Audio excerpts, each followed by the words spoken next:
Most people piss away their 20s, and that's why they wake up at 35 still broke. They think that they're living, but they're just running in circles. Same parties, same paychecks, and the same problems. I made a lot of mistakes in my 20s, but still managed to make my first million at 23. I've been featured on AFR's Young Rich list multiple times and became one of the youngest sharks in Shark Tank history. And I say all this to let you know that this isn't theory. This is the exact playbook that I wish someone handed me when I was 20. And by the end of this video, you'll know exactly how to escape the loops that most people never break and how to use your 20s to stack cash, mastery, and momentum. Starting with phase number 1, the traps of your 20s. Most people, they don't live 10 years. They live the same 6 months on repeat. They hang out with the same people, they're doing the exact same stuff, they're getting drunk on the weekends, and they're filling their life up with minutia. And they get caught in this routine and they never stop and kind of question it. It just becomes a cycle that they automatically assume every single week and every single month. And then they wake up at the end of those 10 years and they have pissed away their 20s. They work all week, they get drunk on Friday night, then they recover on Saturday, they spend Sunday just mindlessly scrolling TikTok and social media, and then they unconsciously fall into this loop of comfort. And it's like a chisel that just carves their way in a block. Once it has been carved, it becomes very, very difficult to fall outside of that pattern. And no one ever questions what it is that they're doing, and then that's how it goes on. Those years compound, right? And then they do that for a year, and then they do that for a decade, and they never really question it. And that whole pattern that they repeat every single week, it calcifies and it becomes set in their way. And unless you become very conscious of these loops, and you can find when you're walking down a path for too long that's leading you in the wrong direction, to actually go, hey, what am I doing here? And actually question these routines that you do. And you need to become super, super conscious of whatever these things are, whether it's you drinking or the way that you eat or the daily routines that you do. And a skill that you need to develop in your 20s is just becoming very acute to catching these loops so you can cut them when they don't serve you. And you need to be able to do that so you don't wake up at 35 and think, how the fuck did I get here? So a question for you is, are you compounding forward or are you repeating the same year over and over again? Which brings us to step number 2. In your 20s, time feels endless. I remember when I was 20 and I was looking at people that were in their 40s and I was like, man, when I'm 40, like I'm gonna be ready to retire and to die. And you feel like you just got all of this time left and you've got endless opportunities to go and chase. But then when you get to the end of your 20s, you lose the advantage of youth. If you don't make the use of every month and every quarter and every year, then you're gonna drift and you're gonna end up in a place that you don't want to be. Because that's exactly the way that society has structured up. That you work all week, then you watch the football game on a Friday night, you go out and you get drunk, and then you recover on Saturday. And it feels like it's innocent. I'm not telling you to go live in a cave and become a monk. You can do those things sparingly, but most people, they overindulge in these things. And that's why most people, they never get to where it is that they want in life. 20 is the time of extreme unbalance, right? Most people in their 20s, they don't have kids, they don't have a house, they don't have a wife. So you can use that raw energy and fire that you have in your 20s, because that energy is not limitless. It has a limit on it. You want to use that, right, to break out of orbit. Because if you don't break out early, then gravity will simply pull you down in the later years of your life. Once you've got more commitments, there's more responsibilities and more's going on, you're gonna come up with way more excuses of why you can't invest in those things. Now, you might be thinking, hey, people are gonna judge me. They're gonna be like, oh, like this person, all they wanna do is work, right? The reality of it is that most of these people that you're hanging out in your 20s, when they hit their 30s and their 40s, these aren't gonna be the people that are living the life that it is that you wanna live. You wanna live 5 years of your life like others won't, so that you can live 50 years of your life later on like others can't. Otherwise, if you indulge in 5 years of freedom now, then you're likely gonna be living 50 years later in your life that you don't wanna live.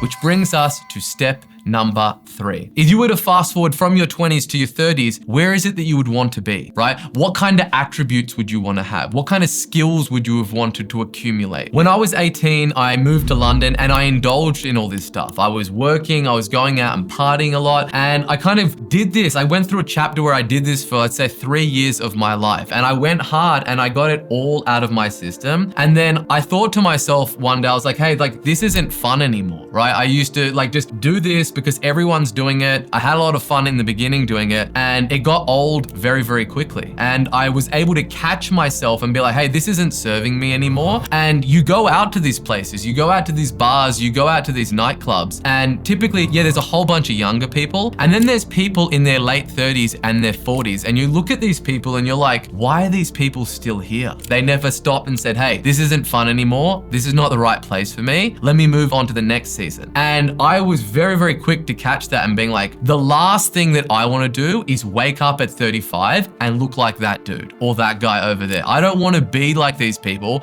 So I need to stop doing what it is that they're doing. Otherwise, I'm going to end up here. And so unless you catch that early on, that drive that you've got, that energy, it gets blunted. Alcohol, weed, all of this shallow shit, that's what it does. It completely bluntens your drive. And this isn't about completely sacrificing your 20s and not getting any memories and not being able to go travel and go have fun with your friends. No, no, no. It's just not about falling into the death loop of making that everything that you do in your life. So what you would rather do is put that into a concentration of planning out what the year looks like or when you want to be doing certain things and having your fun, rather than just getting caught up into every single weekend's got to be about going out, getting drunk and having fun, so to speak. For example, in my own life, I work intensely on 90-day sprints, and then I go away for 2 weeks with my family at the end of the 90 days. So I don't live an entire year like a monk and don't do anything and I'm just locked in a closet grinding all day long. No, no, no. I am also very conscious of like, we only get one life, but instead of trying to just live that life every single Friday night and go out and do all of these things,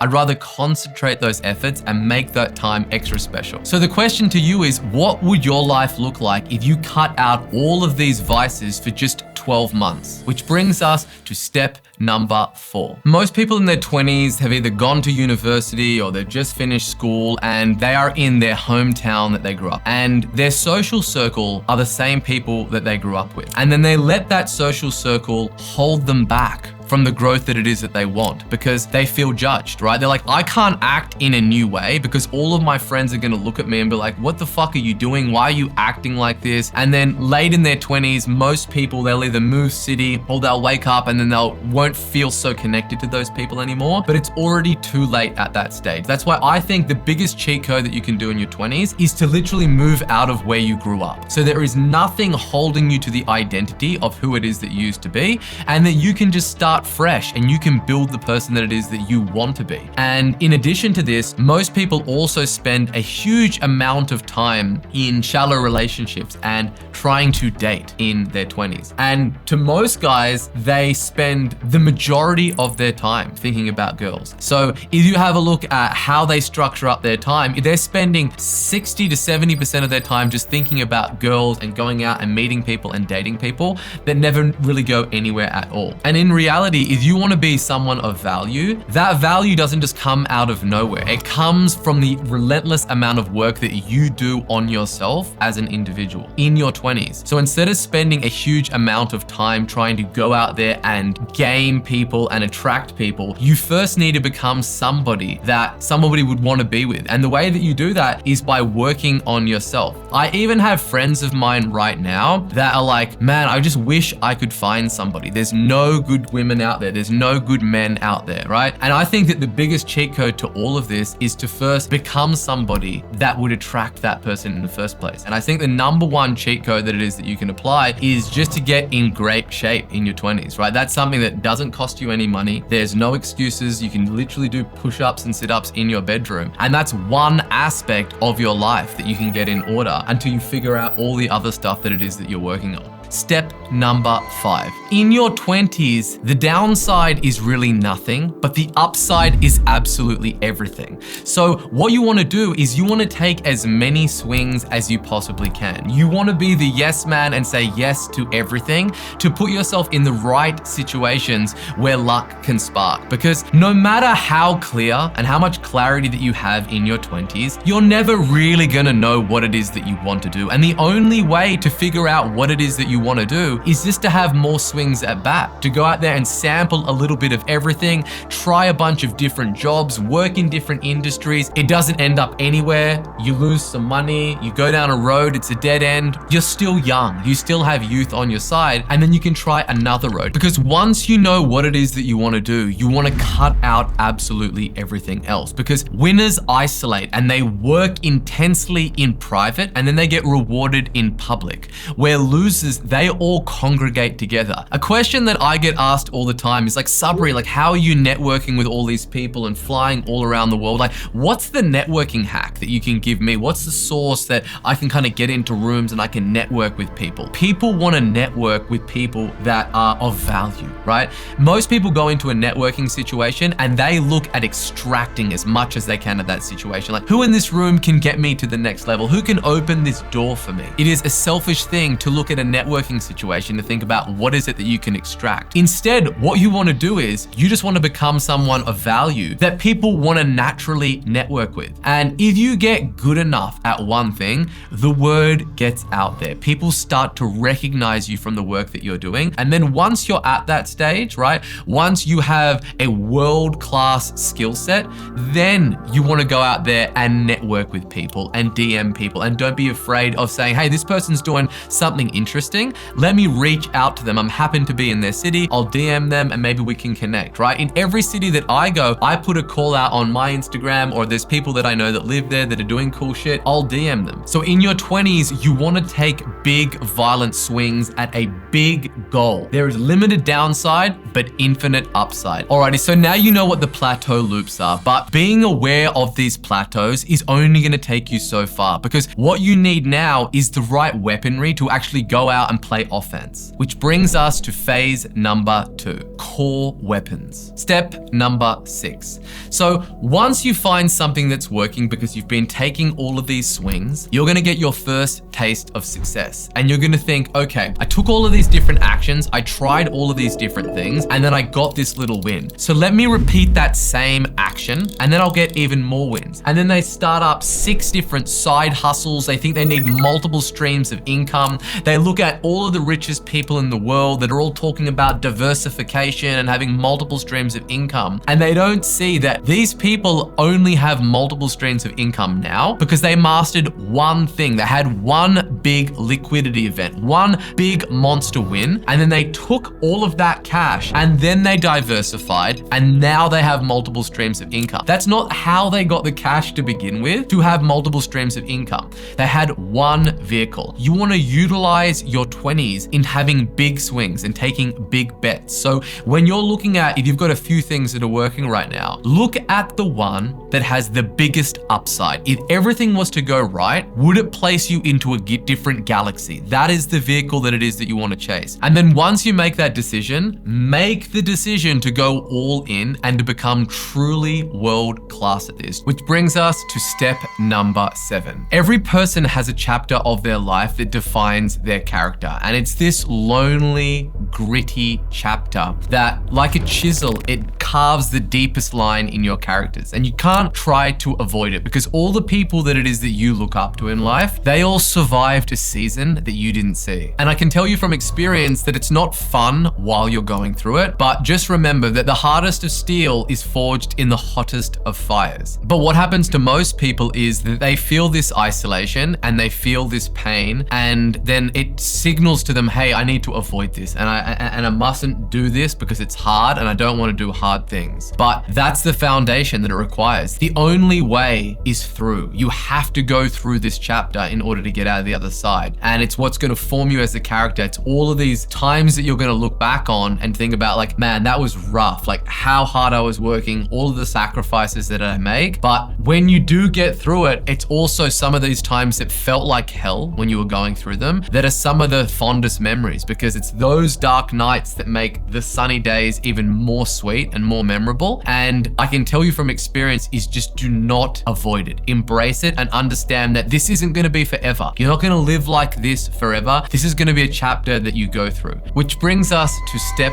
number 8. 99% of people's opinions do not matter. People are going to judge you. They're going to look at whatever it is that you're doing, and they're going to feel that they have the right to tell you what they feel about that. You only want to listen to the opinion of people that you respect or who have done something that you can look at and you say, that is great, or they're living a life that I would like to live. Because hate only comes from below. It never comes from above. And you're going to find there's a whole bunch of people that are going to be hating on your decision or have an opinion about you that aren't doing anything that is worthwhile in the first place. The lens that you want to look at is, am I making myself proud? That is the only person that it is that you need to answer. And what you must understand is that finding your way in your 20s, it's like unlocking a safe. It's not just forward momentum. There's going to be steps that you take forward and steps that you take backwards. By taking a forward step and then a backward step, you're going to be able to unlock what that pathway looks like. Don't just get caught up with, am I getting to the goal? You want to get caught up with, what am I learning and what are these foundational skills at how are they forming me as a character and what is it I'm learning? Because oftentimes you're going to take a step back and then you're going to take 2 steps forward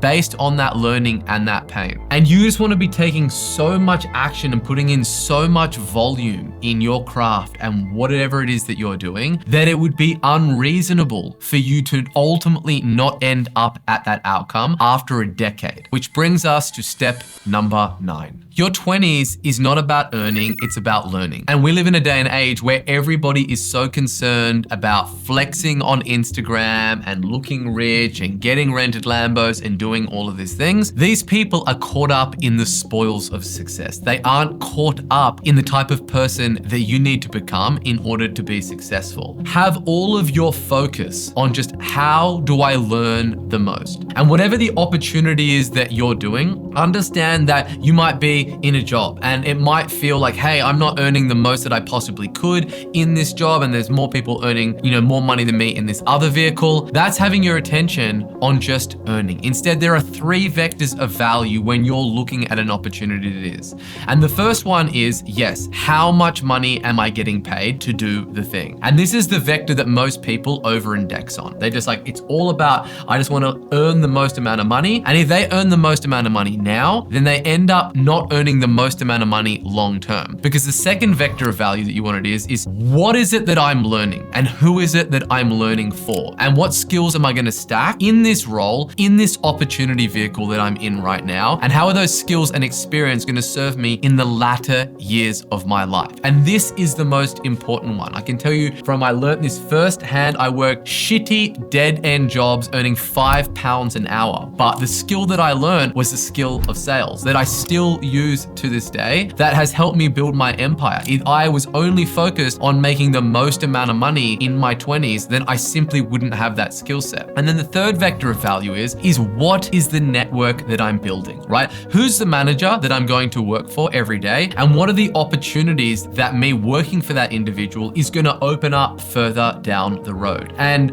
I can tell you from experience is you want to focus on the last 2 vectors more than the first one, because you can always go out there and you can always earn more money, but you can't always find yourself in a room where you're learning from incredible people and getting foundational skills that are going to put you 5-10 years ahead of everybody else that is only optimizing on earning the most amount of money. But listen, you don't rise by adding more advice. What you actually do is you rise by eliminating bad advice. And in phase number 3, that's exactly what it's about. It's about removing all of the noise and only listening to the signal. Phase number 3, amplifiers. Step number 10, small goals breed small actions. You want to make sure that your goals are big, hairy, and audacious. You should look at them and they should scare you. And it's often that these smaller goals, the competition is so much more concentrated on a small goal than it is on the big goal, because most people just do not think big enough. And it's because they don't think that that goal is attainable. So by the average, most people, they just focus on things that they think are going to be achievable. But by doing that, you're just in a red ocean of people that are all chasing small ideas. Instead, all of the things that it is that you're pursuing, you want to look through the lens of $100 million business. And you say, hey, could I build this business to be $100 million opportunity? And if you can't, then I would suggest not chasing it, because something magical happens when you set a big goal. When you set a high target, your actions, they have to lift up to that level of goal, right? And you actually have to change who it is that you are in order to make that goal attainable. And so not only do you get the byproduct of when it does hit, it's gonna hit really, really big, but it also makes you level up as an individual where you are risen up to that standard and you start thinking big about everything. It's like if you looked at your goals and you said, okay, this is my 10-year goal.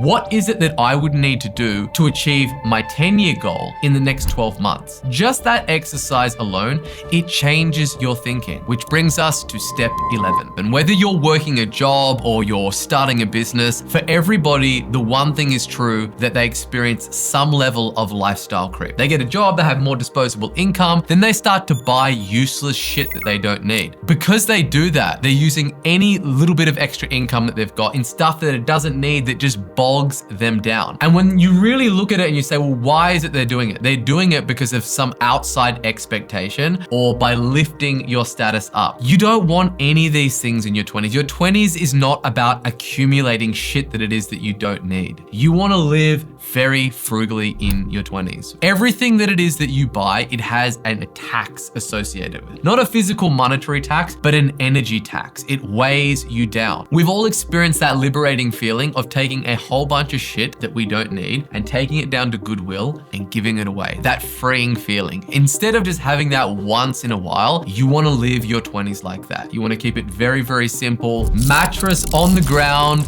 computer, very limited things around you, and just it keeps your mind focused on the main thing. It's not to accumulate physical possessions, it's to learn, it's to go through this season and to up level yourself as an individual. And if you find it hard to kind of budget and ration out your money and you have a whole bunch of cash that's sitting in a main account and you're like, that feels like you've got a buffer that you can go out there and start buying useless shit that you don't need, then stick all of that money in an online saver that is not associated with your main everyday account. So you don't even see that. That money's just going out. And the thing that you want to use that money for is not to buy possessions. You wanted to use it to buy skills. Don't be frugal with investing in yourself. Buy courses, buy books, join networks. It's going to get you around the right type of people. They're the things that it is that you want to ruthlessly invest in that will give you the biggest compound interest for the rest of your life. It's not in buying all these sneakers or shoes or new clothing or any of this stupid shit. If you so please, you will have enough money to do that stupid shit in your 30s and 40s. Alrighty, so by now you've got the right vehicle, you're thinking bigger, but this is where most people stop because this next phase is the phase that actually costs because you have to invest. Phase number 4 is all about paying the price, which brings us to step number 12. Sacrifice is unavoidable. You might be listening to all of this and being like, wow, so but it is a big sacrifice. Yes, well, like unless you sacrifice, what you want becomes the sacrifice. I'm not gonna be sitting here and telling you that you can have everything that it is that you want in life without making a huge amount of sacrifice. Yes, it is. That's the reality of the game here. And don't avoid this. Understand that this is a sacrifice that it is that you're making now. You're not gonna lose this part of your life. You're still gonna get enjoyment in it, but you're gonna be putting in a lot of the hard yards in a time of your life where you have the ability to do that. You don't have all of these other pressures that are weighing you down like gravity, and you've got youth on your side, you've got the raw power, and you don't have a huge amount of overhead or people that are relying on you. And so you can be selfish and work on yourself in this period of your life to put you in a completely different world in the latter years of your life. Show up every day and be consistent. It is completely inevitable and unreasonable for you not to be world-class at that thing. And people won't be celebrating you in the beginning, in the start, but they will at the finish line. If you want a breakthrough outcome, you have to put in a breakthrough effort. And that has to be a trade that you're willing to make if you want to live a life that's extraordinary. Step number 13. Stop pretending that money doesn't matter. Everybody loves to say like money isn't everything or money doesn't matter, but whether you like it or not, we live in a material world. And if you're going to be operating in life, like a lot of the decisions that you make, if not all of them, are going to come down to some monetary system. So instead of being like, hey, it doesn't matter, just understand that this is an area of your life that you need to get in order and that you need to master. And it's often people that don't have any money that love to virtue signal that money isn't important. Instead, come to terms with, hey, I live in a material world. I need to get this sorted. There's nothing wrong with me wanting to get this sorted because We are conditioned in society to think that money is this evil thing. If you look at most of the sayings that are around money that you've been taught your whole life, it's that rich people are evil and that money is the root of all evil and all of this shit. Yet these are the people that have to go through their entire life worrying about money. Instead, just be like, cool, this is an area that I need to get mastery of. I need to understand how to manage my money. I need to know how to create money, and it's completely fine. And once you come to terms with those things, your relationship with money becomes a lot healthier, which brings us to step number 14. This next step is the directive and is the operating system for your 20s. Use your 20s to break loops and to separate yourself from normies. Look at all of the normal actions that everybody around you is doing and that normal society is doing, and literally do the opposite. Go into a season of isolation and mastery so that you can break out of this whole plateau that you have been beaten down and put into, and you can reach a different orbit by isolating yourself from everybody else. Cut all of your costs and live extremely frugally so that you can focus on mastery of a skill set and keep the main thing the main thing. Set big goals and then take huge risks along the ways, because in your 20s, the downside is almost non-existent, but the upside is absolutely everything. Eliminate these vices, these mindless things that society just indulge in, day out, and never question, and remove all of those things and live a simple, clean, and quiet life. And then you take that foundation that you've built in your 20s and you use that to compound in your 30s, because you have set such a strong foundation and you've built so much discipline and skills in those areas that the level step changes. It's not gradual. Now it's the season for compounding. And if you liked this video, you're gonna absolutely love this one on how to brainwash yourself to be successful. Like, subscribe, and I'll see you in the next one.